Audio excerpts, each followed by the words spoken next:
할렐루야. 우리 시간에 은혜 받을 말씀입니다. 같이 은혜 받을 말씀은 계속해서 마태복음 22장입니다. 마태복음 22장 41절 말씀부터 46절 말씀입니다. 41절 말씀부터 46절 말씀입니다.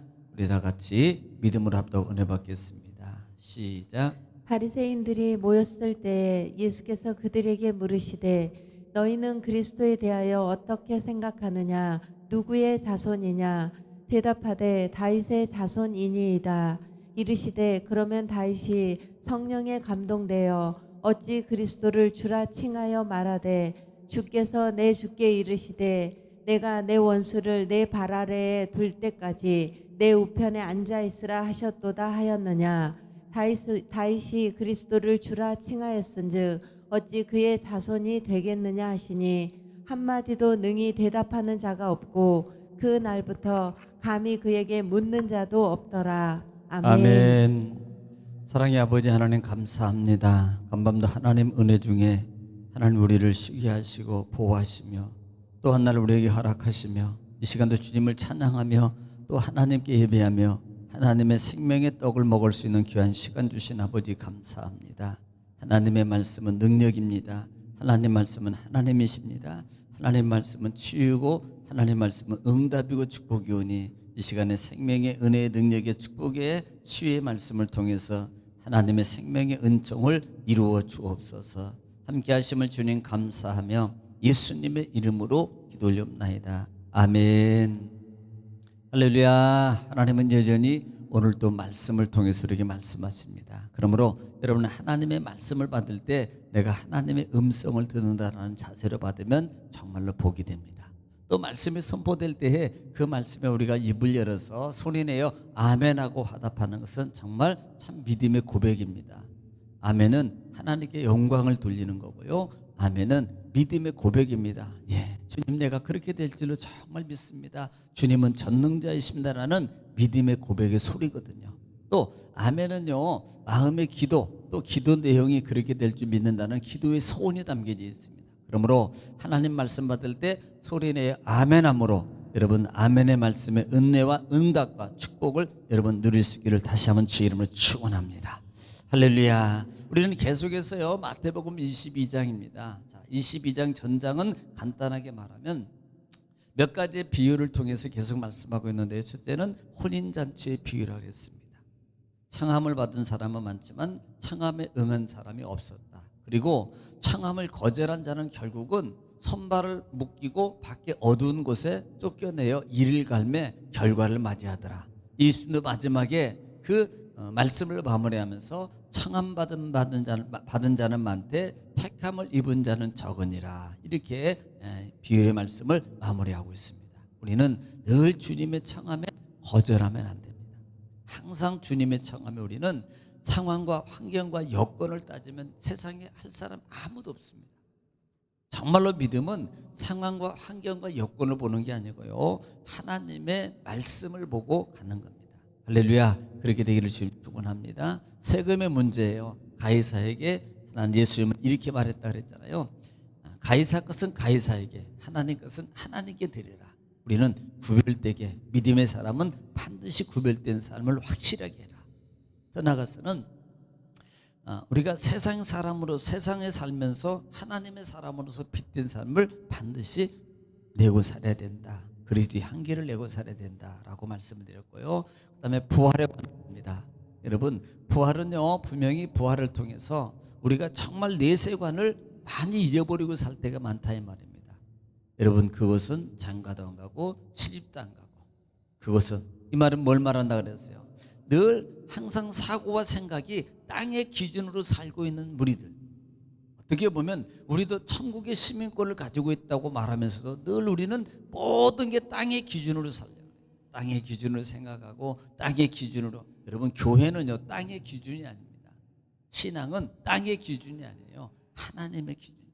말씀의 기준이에요.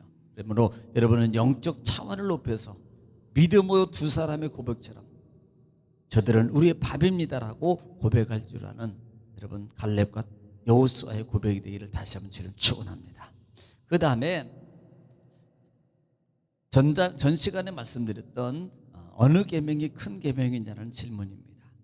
그들에게 늘 고민이, 그들에게 논쟁이 그렇게 구분해놓고도 자기 자신들도 어떤 게 큰 것인가를 논쟁을 벌이고 있을 때 예수님은 그들에게 명쾌하게 대답해 주십니다. 큰 계명은 하나님 사랑하는 거다. 대답이 된 것 같죠. 그런데 다음에 이렇게 말합니다. 똑같이 그 부분을 말하면서 둘째도 그와 같으니 그랬어요. 이 그와 같으라는 단어가 뭐라 그랬습니까? 똑같은 의미라 그랬어요. 하나님 사랑하는 것 중요하지. 그래, 이웃 사랑은 또 똑같아. 그것도 중요해. 그러니까 이것은 하나님 말씀은 모든 게 다 중요하다는 거예요. 그러니까 뭐 예를 들면 이런 거예요. 주일 예배는 중요하고 수요 예배는 조금 중요하고 새벽 예배는 조금 중요하고 덜 중요하고 이런 의미가 아니라 말이에요. 하나님께 예배하고 정한 시간은 똑같아요. 다 중요해요. 다 중요합니다. 이런 의미로 꼭 여러분 신앙을 지어가기를 지금 축원합니다. 자, 오늘은 41절부터 46절 말씀이거든요. 여러분 41절 말씀부터 바리새인들이 모였을 때에 예수께서 그들에게 물으시되 그랬습니다. 사실 이 부분은요 34절 부분에 있었던 그 환경하고 똑같아요. 34절에. 그러니까 34절에 읽어보겠습니다. 34절에 시작. 예수께서 사두개인들로 대답할 수 없게 하셨다 함을 바리새인들이 듣고 모였는데 바로 그런 부분이에요. 지금 우리는 지금 안 되겠다. 그리고 또 모인 거예요. 그러니까 이렇게 모여 있을 때 이때는 누가 반대로 물었으면 이제는 예수님이 가서 물어보는 거예요. 그렇게 모여 있을 때 예수님이 그들한테 가가지고 물어요. 그러니까 역질문하는 거예요. 지금까지는 다 바리새인들이 물어보고 그다음에 그 제자들이 물어보고 헤롯 당원들이 물어보고 그다음에 사두개파 사람들이 물어보고 율법사들이 물어봐요. 그런데 이제는 예수님이 가서 물어보는 겁니다. 뭐라고 물어보냐면 42절에 너희는 그리스도에 대하여 어떻게 생각하느냐, 누구의 자손이냐, 대답하되 다윗의 자손이니이다, 이렇게 말합니다. 예수님께서 지금 질문하는 내용이 뭐냐면 42절에 너희는 그리스도에 대하여 어떻게 생각하느냐, 누구 자손이냐, 누구 자손이냐 물어요. 그러니까 당시 이들은 예수님을 그리스도로 인정하지 않는 이 바리새인들이. 그런데 예수님께서는요, 야 내가 바로 그 사람이야 라고 주장하지 않아요. 그러지 않고 역으로 다시 질문합니다. 역으로 다시를 질문하면서 너희는 그리스도에 대해서 어떻게 생각해? 이것은 뭘 말하는 거예요? 그들의 무지와 그 다음에 그리스도에 편견의 그 마음의 사상들을 조금 더 좀 깨우쳐 주기 위한 예수님의 의도성 질문입니다. 의도성 질문이에요.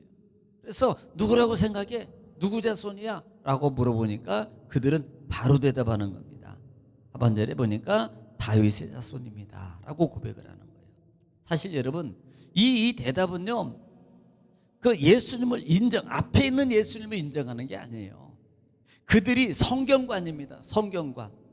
그러니까 성경에 선지자들이 예언했던 그 예언의 내용을 그들은 이미 알고 있는 거예요. 다윗의 자손 계보에서 그 다음에 메시아가 올 것이라는 것은 그들은 이미 인지하고 있고 성경을 숙지하고 있다 이 말, 알고 있다 이 말입니다. 그래서 다윗의 자손이다 이렇게 말하는 거거든요. 이렇게. 사실 여러분 이렇게 다윗의 자손이라고 고백하는 것이 예수님을 두고 말하는 것은 아니거든요. 사실 이들은요 바리새인과 그 당시에 유대인들의 그 메시아관은 어떤 사고관이었냐면 정치적 메시아예요.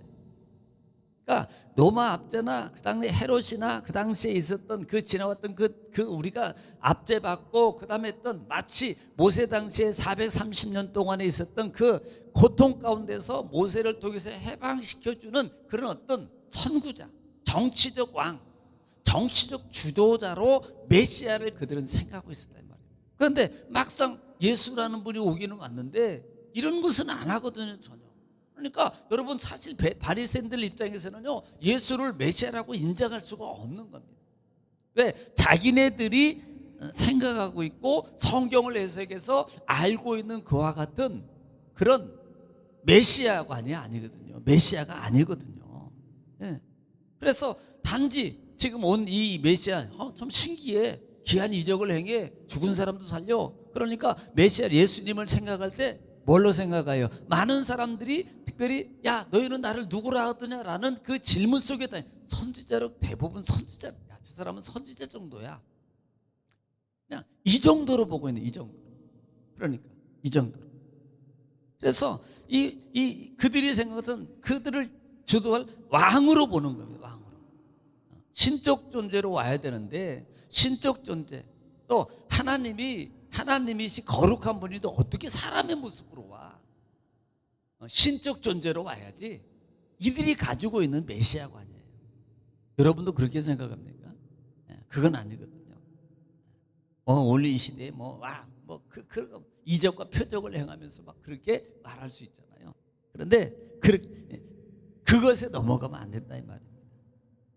그래서 오늘 43절부터 이 부분을 사실은요 그들이 알고 있는 메시아가 아닌 이사야서에 나오거든요. 이사야서 11장 부분에 그들이 알고 있는 그 메시아가는 이사야서 11장 1절 말씀 2절 말씀을 통해서 우리가 알 수 있거든요. 자, 이사야서 11장 1절 2절 읽습니다. 시작. 이새의 줄기에서 한 싹이 나며 그 뿌리에서 한 가지가 나서 결실할 것이요 그의 위에 여호와의 영 곧 지혜와 총명의 영이요 모략과 재능의 영이요 지식과 여호와를 경외하는 영이 강림하시리니. 지금요 그 영이 강림하실 거라고 이새의 뿌리에서 한 영이 강림할 거라고 그들은 지금 그걸 믿는 거예요. 그런데 육정 예수님으로 오시니까 이게 보겠어요? 그리고 힘도 없잖아요. 로마 정부에 늘 쫓김당하고 그다음에 바리새인들에게 공격을 당하도 별로 공격도 안 하시고 그러잖아요. 그러니까 이들이 인정을 안 하는 겁니다. 인정을 안 해요. 그러면서 오늘 43절부터 이르시되 그러면 다윗이 성령에 감동돼 어찌 그리스도를 주라 칭하여 말하되 44절 주께서 내 주께 이르시되 내가 내 원수를 내 발 아래 둘 때까지 내 우편에 앉아 있으라 하셨도다 하였느냐. 45절 다윗이 그리스도를 주라 칭하였은즉 어찌 그의 자손이 되겠느냐 하시니. 자, 이 말이 무슨 말이에요? 지금 이 말은요 예수님은 시편 110편 말씀을 1절을 인용한 거거든요. 시편 110편 1절 말씀부터 쭉 말씀을 읽어보면 그 내용이 메시아 관에 대해서 말씀하고 있어요. 먼저 1절만 읽어보겠습니다. 110편 1절 시작. 여호와께서 내 주에게 말씀하시기를 내가 내 원수들로 내 발판이 되게 하기까지 너는 내 오른쪽에 앉아 있으라 하셨도다. 2절도 읽어볼까요? 시작. 여호와께서 시온에서부터 주의 권능의 귤을 내보내시리니 주는 원수들 중에서 다스리소서. 자, 지금 계속적으로 주라는 단어를 쓰고 있거든요. 주의 권능, 주의 권능, 지금 이 다윗이 고백하는 거예요. 여러분 지금 다윗은요 이 성경 시편을 기록하면서 주라는 단어를 쓰는데 이 주의 권능으로 주의 권능의 손으로 그를 어떻게 보면 그 모든 내용이 자유케 하고 회복시켜주고 왕으로 다스릴 것이고 바로 이런 부분이거든요. 지금 유대인들이 바리새인들이 이 말씀에 그 메시아관을 가지고 있는 거예요. 메시아관. 그래서 메시아는 그런 영적 지도자로 오실 것이다. 자, 그런데 중요한 것은 지금 이 부분들 예수님이 지목하고 있는 것 중에 하나가 야 너희들 그 성경 그 관을 가지고 있잖아. 시편 110편을 통해서 너희가 알고 있잖아. 지금 정확하게 지적한 거예요. 그러면 자 봐라 다윗이 지금 그 당시에 주가 오지도 않았고 있지도 않는 자를 왜 주라고 표현하고 그분이 그런 일들을 행할 것이라고 말하고 있느냐. 앞으로 영적 존재로 그 주인이 오셔서 다스리고 왕권을 이룰 뿐으로 말하고 있지 않느냐. 너희는 그거 믿고 있고 그것을 너희는 알고 있지 않느냐라는 말이에요. 다윗이 주라는 단어를 쓰는 이유 거기에 대해서 그걸 말하고 있습니다. 이렇게 쓰면 자신이 결국은 뭘 말하는 야 바로 그가 나야. 직접적으로 말은 하고 있지 않지만 지금 다윗이 그렇게 있지도 않는 자를 주라고 칭했고 그분을 주로라고 명하고 있는 그 말을 하고 있잖아. 자기 자신을 계보를 얘기한 것 중에 다윗의 계보에서 나오잖아요. 그러니까 너희들 왜 그 성경 먼저 읽어봤어? 이 말은 결국은 그가 나야. 지금 이것을 암시적으로 말하고 있는 거라 이 말이에요. 그러면서 다윗이 그 예수님의 자손이 자기 자신을 설명하고 있는 그 모습 속에 있을 때 그렇게 말을 던지니까 그들 사실 성경을 모르는 거 아니잖아요. 그래도 바리새인들이 성경을 능통하고 있는, 모세오경을 능통하고 있는데 또 시편도 모르겠습니다. 그런데 그렇기 때문에 오늘 하반절의 말씀을 통해서 46절에 한마디도 능히 대답할 자가 없고 그날부터 감히 그에게 묻는 자도 없더라. 아주 입을 다물게 만들어요. 그날부터 그에게 묻는 자가 없더라. 예수님의 역성 질문을 통해서 오히려 그들에게 마음을 주지 않고 또 모였어요. 언제까지 또 이것, 그래서 예수님이 직접 찾아가지고 그리고 예수님 직접 질문하고 그들에게 던질 때 그때 이후부터는 전혀 묻는 자가 없더라 라고 말씀하고 있습니다. 여러분, 우리가 정말 주를 주님으로 고백할 수 있는 우리 신앙의 고백이 현세적이고 미래적인 신앙의 고백이 날마다 우리에게 있어야 돼요. 이들이 어떻게 보면 우리도 바리새인들처럼 주님이다, 주님의 능력입니다, 주님이 하십니다 이렇게 말하고 있지만 어떻게 보면 현실적인 주님, 영적 주님, 차원 높은 주님을 보면서 신앙의 이김과 신앙의 극복과 신앙의 길을 갈아가야 되는데 그러지 못하고 우리가 잘못하면 현실적 신앙관에서 머물 수밖에 없다는 것을 여러분 기억하시고 우리가 날마다 조금 더 차원 높고 말씀을 가지고 믿음으로 힘을 가지고 여러분 이겨가고 이뤄갈 수 있는 여러분 되시기를 주님 축원합니다. 오늘도 말씀을 붙잡고 또 가정을 위해서 사업장과 재연을 위해서 교회를 위해서 주함으로 통성으로 하나님께 우리 여러분 간절히 기도하겠습니다. 우리 다 같이 한번 기도하겠습니다. 기도합니다. 주여 아버지요, 아버지 주님 감사합니다.